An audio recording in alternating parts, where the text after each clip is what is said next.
नमस्ते बच्चों, आप सभी का हार्दिक स्वागत है। हम जानते हैं कि सभी जानवरों के कान और त्वचा एक जैसे नहीं होते हैं।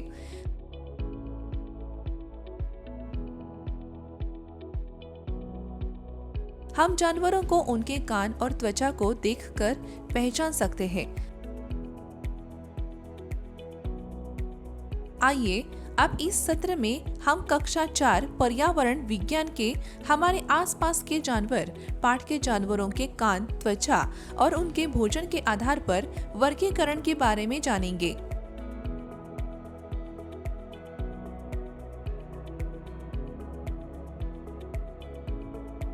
सीखने के परिणाम। इस सत्र के अंत तक आप इनके बारे में समझ पाएंगे। जरायुज जो बच्चों को जन्म देते हैं। अंडज जो अंडे देते हैं। शाकाहारी जो केवल पौधे खाते हैं। मांसाहारी जो केवल मांस खाते हैं। सर्वाहारी जो पौधे और मांस दोनों खाते हैं। जानवरों के उपयोग। मुख्य शब्द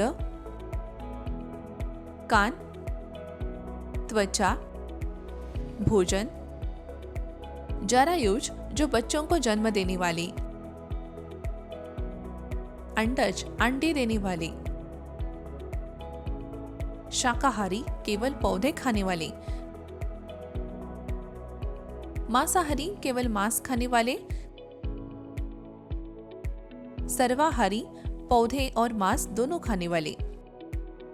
सत्र शुरू करने से पहले आइए इस सत्र के अवधारणा मानचित्र पर एक नजर डालें। पिछले सत्र में हमने सीखा कि शरद और उसके दोस्तों ने अपनी शिक्षिका से जानवरों के विभिन्न प्रकार के कानों और त्वचा के बारे में कैसे जाना।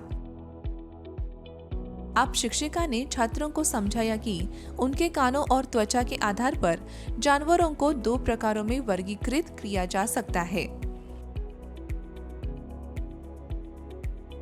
जिन जानवरों के कान देखे जा सकते हैं और जिनकी त्वचा पर बाल होते हैं, वे बच्चों को जन्म देते हैं।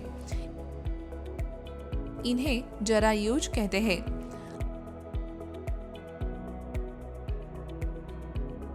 आमतौर पर स्तनधारी जरायुज होते हैं और अपने बच्चों को दूध पिलाते हैं। कुछ उदाहरणों में भालू, चिंपांजी, हाथी, घोड़े, शेर, भेड़, बाघ, कुत्ते, बिल्लियां, गाय, चूहे, जिराफ और मवेशी शामिल है। डॉल्फिन भी बच्चों को जन्म देती है और अपने बच्चों को दूध पिलाती है।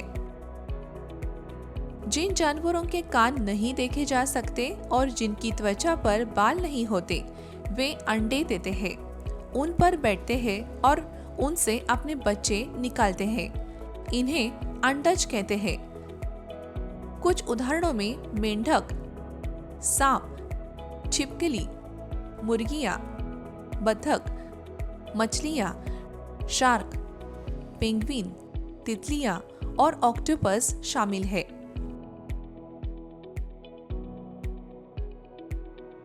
शिक्षिका ने उन्हें यह भी समझाया कि जानवरों जो भोजन खाते हैं उसके आधार पर उन्हें 3 प्रकारों में वर्गीकृत किया जा सकता है। सभी जानवर एक ही प्रकार का भोजन नहीं खाते। कुछ केवल पौधे खाते हैं, कुछ मांस खाते हैं और कुछ पौधे और मांस दोनों खाते हैं। जानवरों के मुंह और अंगों की बनावट उनके खाने के प्रकार के आधार पर होती है। शाकाहारी जानवर केवल पौधे या पौधों से बने उत्पाद खाते हैं। उनके पास तेज काटने वाले और मजबूत पीसने वाले दांत होते हैं।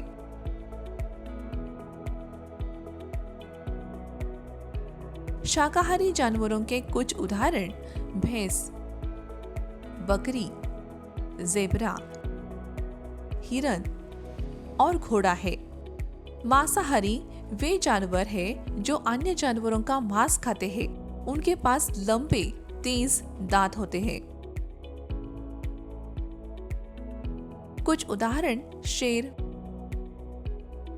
बाघ, भेड़िया, लोमड़ी, शार्क, तेंदुआ, लकड़बग्घा, ध्रुवीय भालू और चीता है।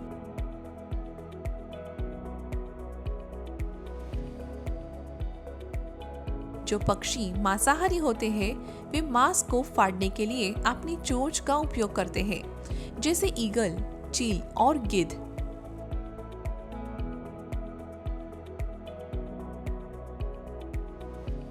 सर्वाहारी ओमनिवर्स जानवर पौधे और जानवर दोनों खाते हैं।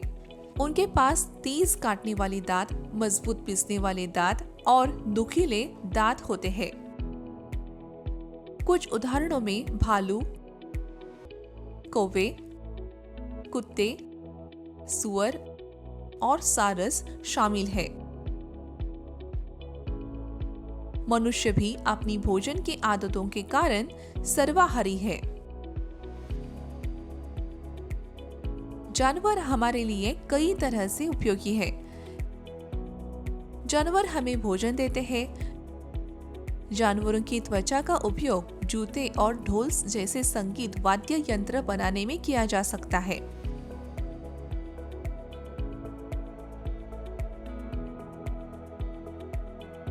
ऊनी कपड़े जानवरों के बालों से बनते हैं। कुत्ते जैसे जानवर घर की रखवाली में मदद करते हैं। जानवर खेती के काम में उपयोग होते हैं। जानवर सामानों के परिवहन में भी हमारी मदद करते हैं। याद रखने योग्य बातें।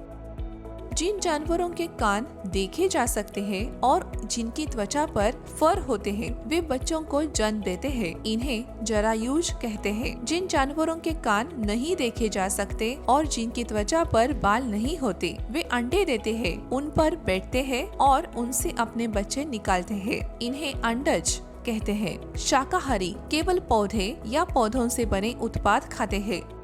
मांसाहारी वे जानवर हैं जो अन्य जानवरों का मांस खाते हैं। सर्वाहारी पौधे और जानवर दोनों खाते हैं।